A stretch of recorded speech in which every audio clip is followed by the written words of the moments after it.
Can you take us to that place where you acquired that business and actually exited at 10x? What was in place when you got it? What did you have to put in place in order for you to have that successful exit? Yeah, I mean, the critical part, and so one, I would tell people to, again, read the book, Grit It Done, grititdone.com. You can get it on Amazon. I go through more of the details, some of the details and the stories of that business in there. Critical part to it, which I'll share share right now, is that, sorry, I'm coughing like a madman. Just begin with the end in mind. When I look at businesses, I think about who I'm going to sell them to on the back end before I get into it, knowing that there's people, people like me or others that would buy the business from me in the future and what they might buy it for and what things I might do to improve the business to make it more attractive to them. Pretty simple. Begin with the end in mind and methodically work backwards from there. So, concrete example, that business in particular was making a lot of money. It was very profitable. It was a good business. Its scheduling was done out of, and then this business had trucks and technicians. So it was a very operationally heavy business. You know, trucks on the road, guys in the trucks doing work.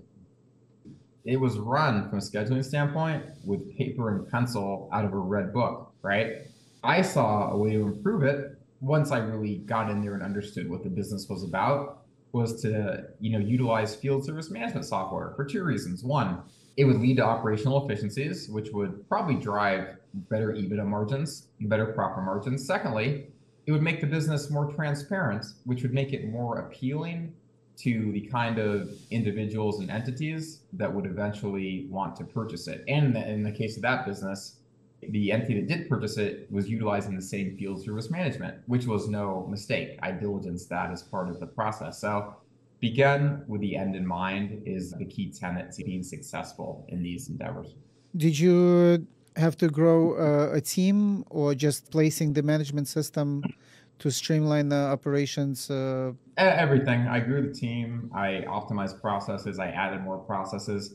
The key part is that during diligence and during research, you look for the low-hanging fruit, right? You find areas that you think you can improve in the business, and you make your hypothesis based on that. Then you actually get in the business. Oftentimes you find out that things may not be the way that they were initially advertised, right? And then you learn more, then you decide what you actually want to do.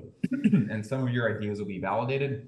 Some of your ideas, won't be validated, but that's how you get in and do it.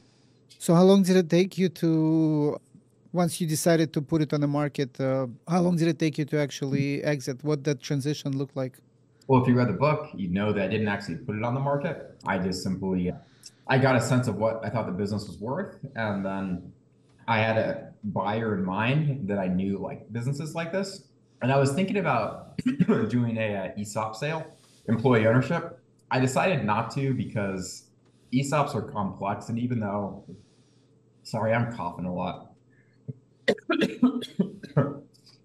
It's all right. ESOPs are complex, and even though, given the way that you can finance them, ESOPs are great. If you don't like taxes, ESOPs are the best thing since sliced bread because you can actually do a transaction where you as a seller don't pay taxes, but more importantly, ESOPs are the only debt form that I know of in the history in the U.S. Certainly, I don't know of one even in a different country where you can structure an ESOP so that the principal debt payment is pre-tax.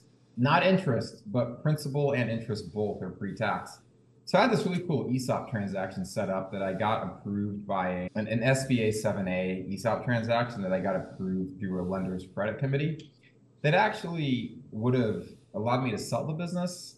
But because of the tax structure to it and the debt payments being tax-free, would have increased the cash flow of the business because the business was levered up when I bought it.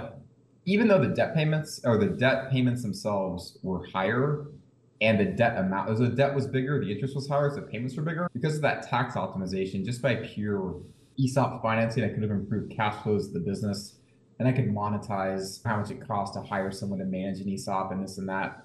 I decided that employee ownership was just too much of a bureaucratic, it would have potentially slowed operations of the business. So anyways, but I also could value what employee ownership was like for the team members. What I decided might be more valuable than employee ownership was just big retention bonuses.